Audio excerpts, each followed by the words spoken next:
여기서 거기다가 그렇게 써놓으세요. 여러분 자꾸 잊어버리니까. 본문 읽기를 1단계로. 본문 읽기를 1단계로. 그 다음에 본문 관찰을 2단계로. 본문 관찰을 2단계로. 써놓으세요.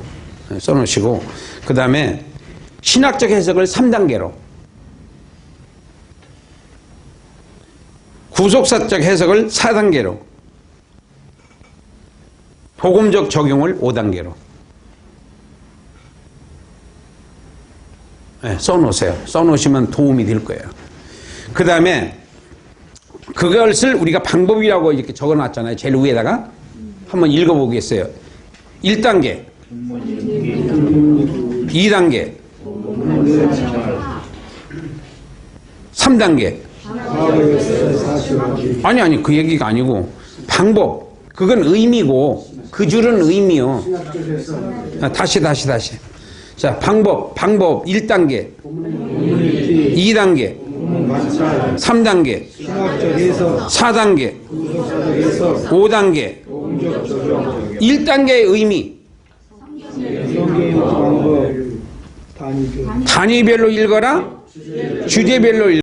주제를 먼저 읽고 본문 읽고, 주제 읽고 본문 읽고, 주제 읽고 본문 읽고, 그 다음에 끄트머리까지 다 장에서 다 읽었으면은 그 다음에 왼쪽에 보시면은 뭐라고 돼 있어요? 창세기 1장 한번 보세요. 9페이지. 9페이지 봤습니까? 찾았어요? 1절부터 4절까지 한번 읽으세요. 1절부터 2절까지.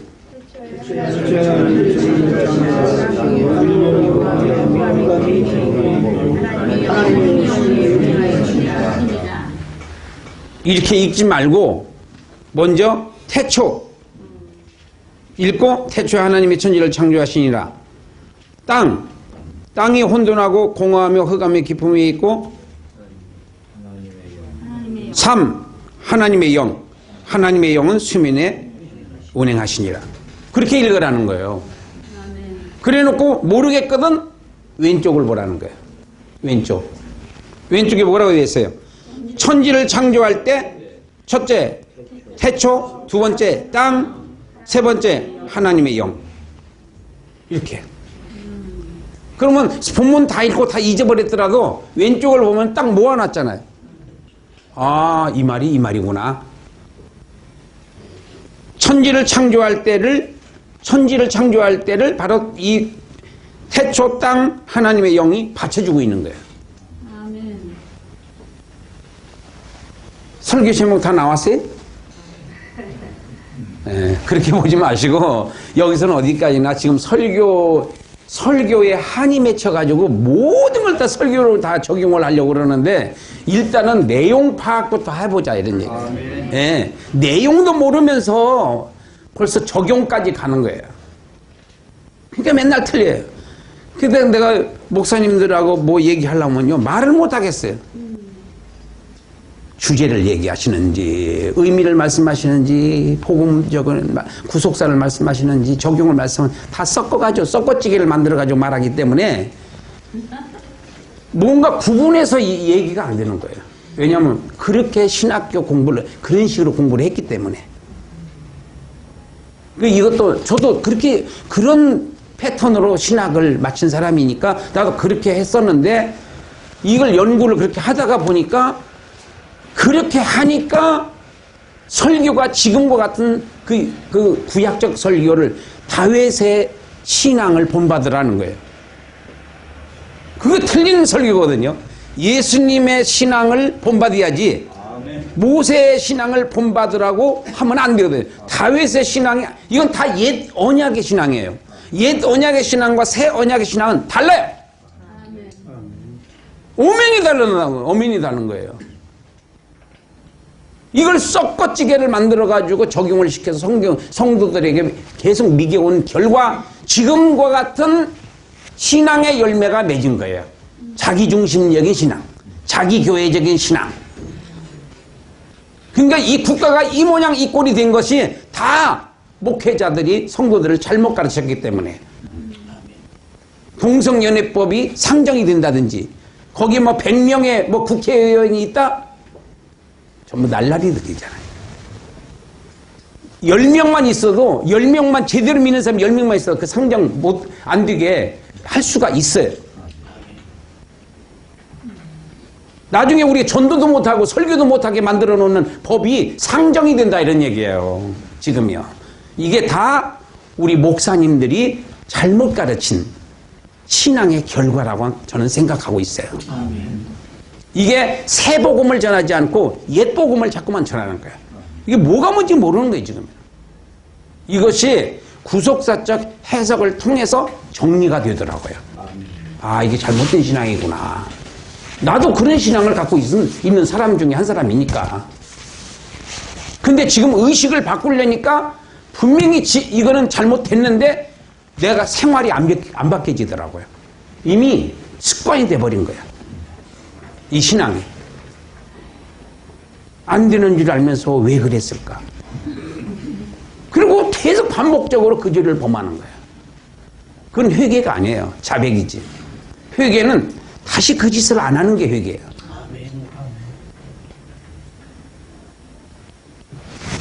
다시 아까 그쪽으로 갑니다. 그 성경 접근의 원칙으로 갑니다. 자, 내용은 이제 그렇게 파악을 하는 건데 내용 파악에 신기원을 만들어낸 부분인데 저는 이것을 내가 했다고 보지 않습니다. 하나님께서 저를 통해서 이 구속사를 발견하게 하시고 이 편집하는 것도 내 머리에서 나온 거 아닙니다, 여러분들. 착각하지 마세요. 제가 했다고 생각하시면 안 돼요. 하나님이 하신 거예요. 왜 그러냐면 너무너무 잘 돼 있잖아요.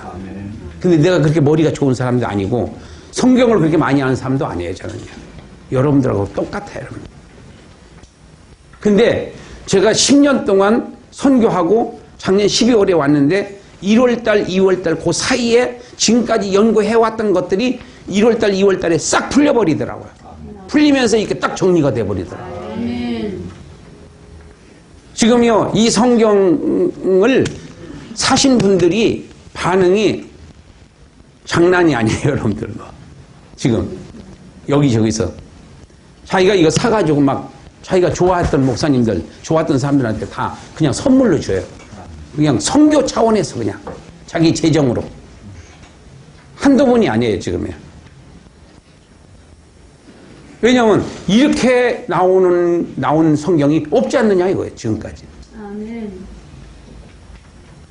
거기가 거기고 거기가 거긴데 이거는 확실히 구별이 된다. 네, 이제는 내용 파악이 되니까. 이제 어지간한 사람은 설명이 필요 없잖아요. 이제 내용은 다 파악해. 이제 해석을 해주는 일만 남았는데 반드시 여기서 와서 세미나 한번 들어봐야 하는 이유가 뭐냐면은 이 성경 보는 방법이 있는 거예요. 그냥 읽어서 되는 거 아니에요. 한 번만 들어보면 돼요. 여러분들은 다 성경을 알고 계신 분들이기 때문에 어떻게 보는 거다라고만 한 번만 얘기해 주면은 그 나머지는 이제 이것을 실질적으로 자기가 해보려고 할 때에는 공부를 조금 더 해야 되지만은 그냥 써먹는 것은 그냥 해도 된다는 거죠. 이거 그냥 한 번만 들어보면은요. 그래서 오라고 하는 거예요, 제가. 그 다음에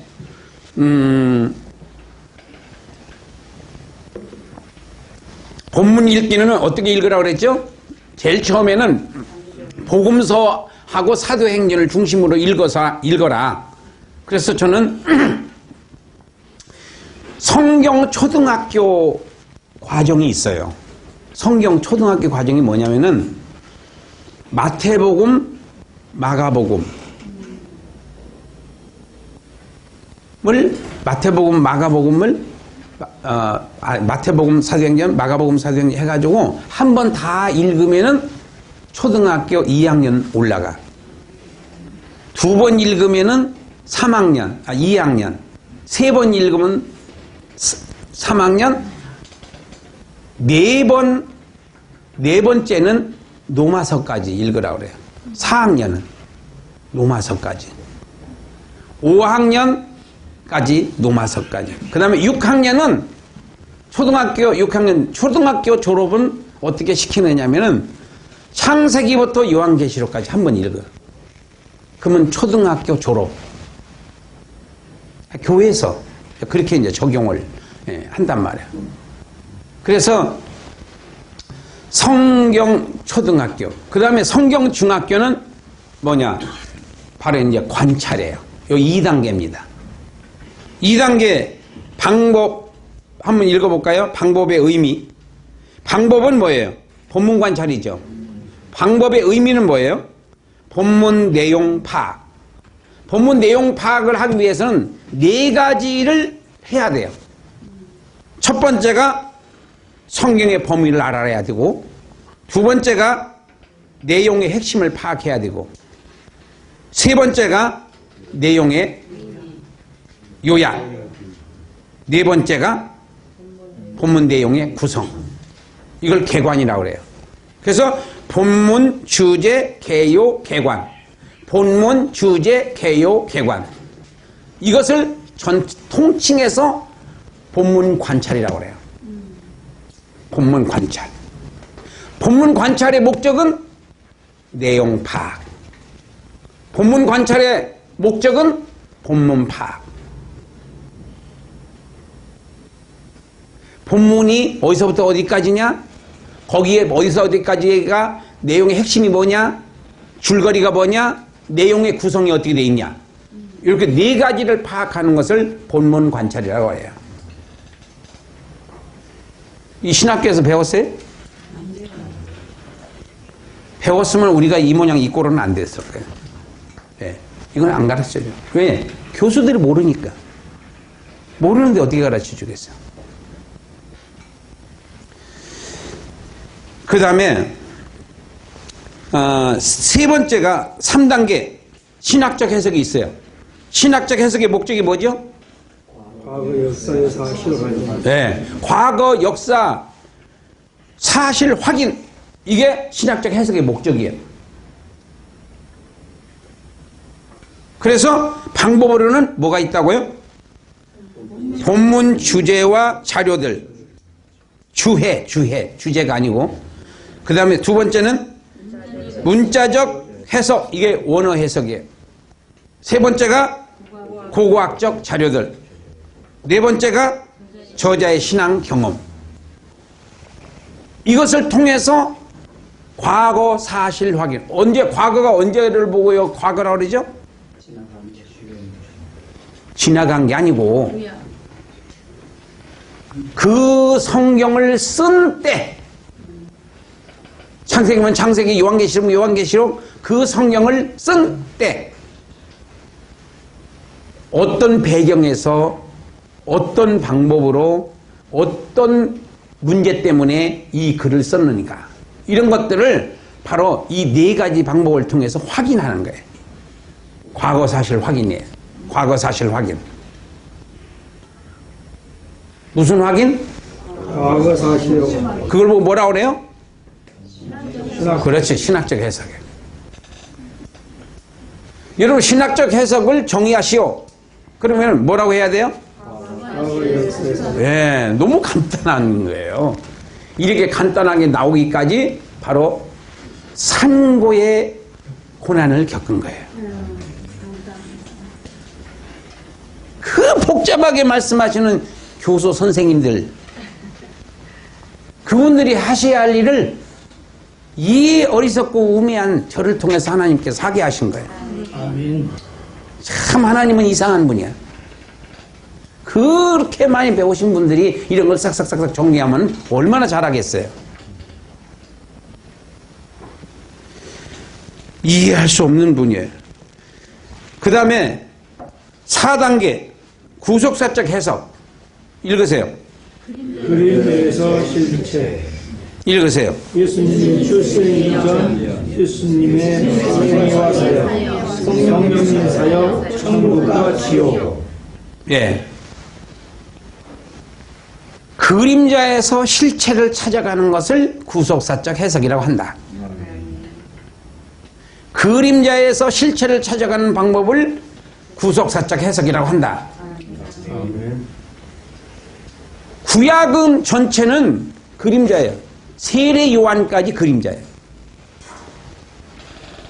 마지막 선지자예요. 그 사람이. 그리고 실체는 예수님의 생애와 사역에 대한 생애와 사역 이전. 그 다음에 예수님의 생애와 사역 기간. 그게 몇 년이죠? 사역 기간이? 3년 반. 그렇죠. 3년 반이에요. 그 다음에 그 이후는 어떻게 돼요? 부활 이후 천국까지, 영생까지 연결되는 거예요. 그래서 지금 그 구약을 볼 때, 지금 예수님의 구약을 볼 때 이 부분이 예수님의 생애와 사역 이전에 대한 계시와 예언이냐, 아니면 예수님의 생애와 사역에 대한 계시와 예언이냐, 아니면은 부활 이후 천국에 관한 계시와 예언이냐.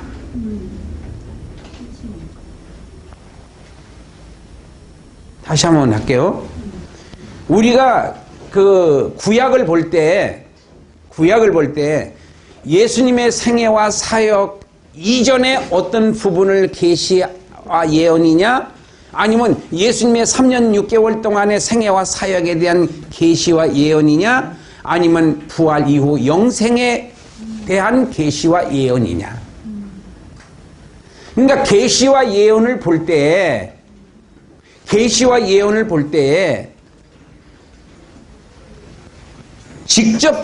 직접적인 계시와 예언이 있고 간접적인 계시와 예언이 있어요. 그러니까 직접적인 계시와 예언은 보편적으로 나타나 있어요. 간접적인 계시와 예언은 성경을 많이 알아야 그게 보여요. 그것을 어떻게 우리가 확인할 수 있느냐면은 예수님께서 부활하시고 난 다음에 예수님을 만난 사람들에게 성경을 풀어줬다 그랬죠. 그런 말이 있어요, 없어요? 그리고 어떤 사람은 또 눈을 뜨게 했다고 그랬어요.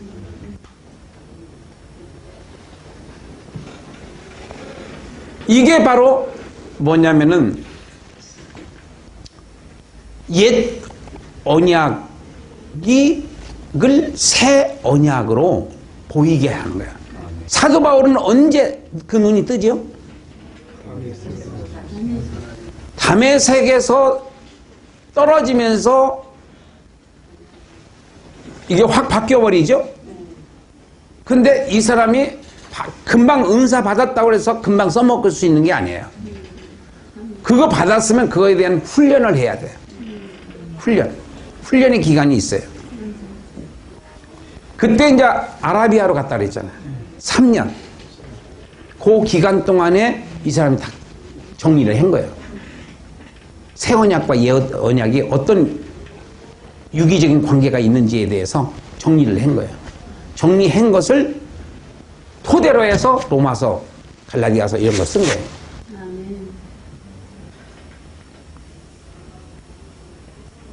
근데 지금 그 이후에 어디서부터 잘못됐느냐 하면은 속사도 때부터 희석되기 시작했다고 생각했잖아요. 속사도 때부터. 사도들은 그렇게 설교를, 서신서를 보시면 알겠지만 다 구약을 인용해서 예수님을 설명하잖아요. 그런 감이 왔습니까, 여러분들? 성경 읽을 때? 그거를 무감각하게 읽은 분들도 있고, 그 조금 느낌을 가지고 읽으신 분들이 있을 거예요. 근데 분명한 것은 신약의 사도들은 항상 설교를 할 때 구약을 인용하지 그냥 예수님만 전하지 않았어요. 근데 우리는 구약을 말할 때도 구약의 인물에서 바로 적용을 해버리는 거예요. 예수님은 갈 필요 없어요. 그게 바로 잘못된 신학인 거예요. 잘못된 신학은 잘못된 신앙을 만들고 잘못된 신앙은 잘못된 행동을 낳게. 그러니까 잘못된 신학은 잘못된 설교를 만들어내고 잘못된 설교는 잘못된 신앙을 만들어내고 잘못된 신앙은 잘못된 행동을 만들어낸다. 그렇게 정리가 되더라고요.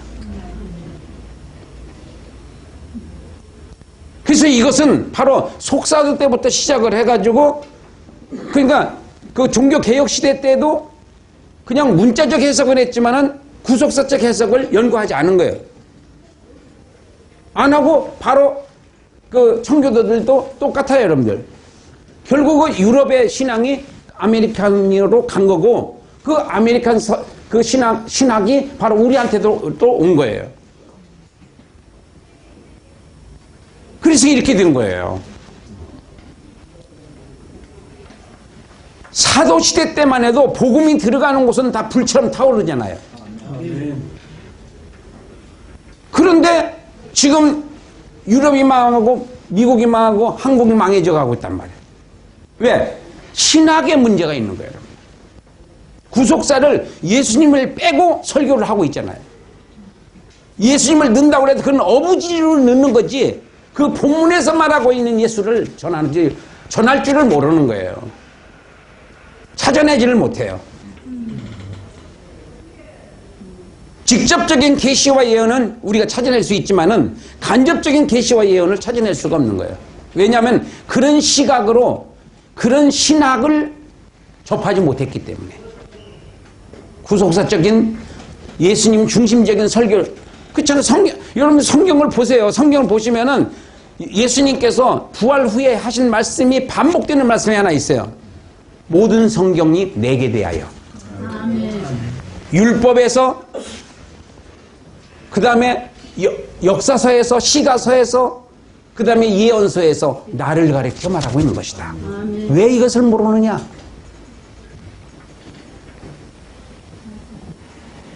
부활 후에 하신 말씀에 여러분들 눈여겨보셔야 돼요. 아멘. 왜냐하면 부활 후의 말씀이 지금까지 부활하기 전에 하신 말씀에 대한 결론이에요.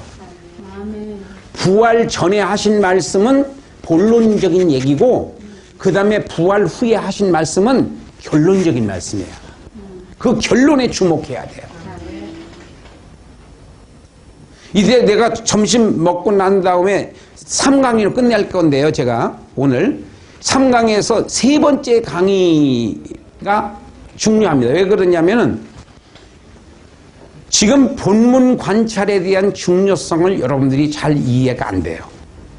이 부분을 예를 들어서 설명을 해드릴 거예요. 그때 관찰이 얼마나 중요한가. 이거는 지금 이 성경은 관찰을 해놓은 성경이에요. 다 해놔 버렸어요. 여러분들이 하기가 힘들으니까 하라고 하면 안 해요. 힘들으니까. 그러니까 다 해서 줘라 그러시더라고. 하나님이 해서 줘라. 그분들은 못 하시겠단다. 그래서 해서 드리겠습니다. 나만 혼자 죽을 힘을 다해서 차나깨나 관찰 이렇게 하다가 보니까 이게 뭐 완전하다 보지는 않아요. 많이 보완이 돼야 돼요. 그렇지만은 일단 한번 나왔다는 게 중요합니다, 여러분들. 예, 이게 나는 지금 흥분이 되거든요. 예, 흥분이 될 정도로 막 고무돼 있어요. 배는 고파도 그냥 흥분이 되니까 배고픈 줄 몰라요. 이제 제정신 들면 제정신 들면 배고프네. 밥을 먹여야겠네. 이거는 제정신 들을 때고 성령의 정신으로 갈 때는 배고픈 줄을 모르잖아요. 예. 기도가 현찮게 할 때 기도하다가 배가 고프지. 여러분 기도 충만해지는데 배고픈 사람 봤어요? 봤는가 보네. 그 사람은 충만한 사람 아니에요. 예. 부채하면서 그래서 이게 기도하더라고요. 부채 붙이면서. 근데 선풍기 들면서 하는 건 괜찮은데 부채 붙이면서 하니까 좀 이상하더라고.